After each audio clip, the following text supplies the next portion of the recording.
It's the 26th of August. I'm Jerusha Sukhdeo Rath, and here are today's news headlines. Tensions between the ANC and Thuli Madonsela heighten. The Defence Minister slams the unrest caused by the EFF in Parliament, and rockets are fired toward Israel from Lebanon and Gaza. Tensions are high between Public Protector Thuli Madonsela and the ANC. Now, this all comes after Madonsela claimed an ANC leader leaked her letter to President Zuma to the press. In a letter to President Jacob Zuma last week, Madonsela reportedly asked when the president planned to account for money spent on new features in his Nkandla homestead.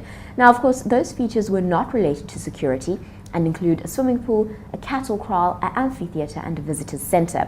ANC spokesperson Zizi Kodwa said, "We call on the Public Protector to reveal the senior ANC leader who leaked her disputed letter to the media."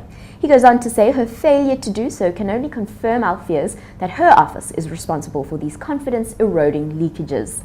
The ANC accused Madonsela of interfering with Parliament, where an ad hoc committee is being established to consider the president's response to investigations. Madonsela's office responded, saying she simply wanted to do her work without fear or favour. Defence Minister Nosiviwe Masipa-Nqakula slammed the EFF's disruptions in Parliament last week.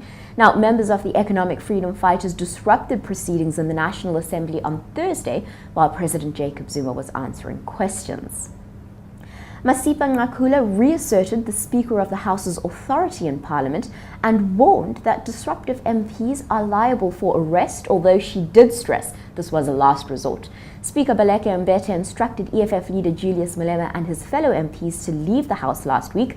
Malema was not happy with how President Zuma answered questions on when he was going to pay back part of the money spent on the 246 million rand security upgrades to his private Nkandla residence in KZN. Rockets have been fired on Israel from Lebanon and Gaza today. One rocket was launched from Lebanon, while 100 were launched from Gaza, this according to SAPA. Now, the Israeli government and Lebanese TV reported an attack from southern Lebanon was the second attack from Lebanon in as many days. The rockets were launched from an area where the Shiite militia Hezbollah has a stronghold. The developments came on the day 14 Palestinians were killed by Israeli fire. Now, more than 2,131 Palestinians have been killed. This is in the last 7 weeks, according to Palestinian officials in Gaza, while 64 soldiers and 4 civilians have died on the Israeli side. For these stories and more, stay tuned to News 24 Live, subscribe to our YouTube channel, and don't forget to follow us on Instagram.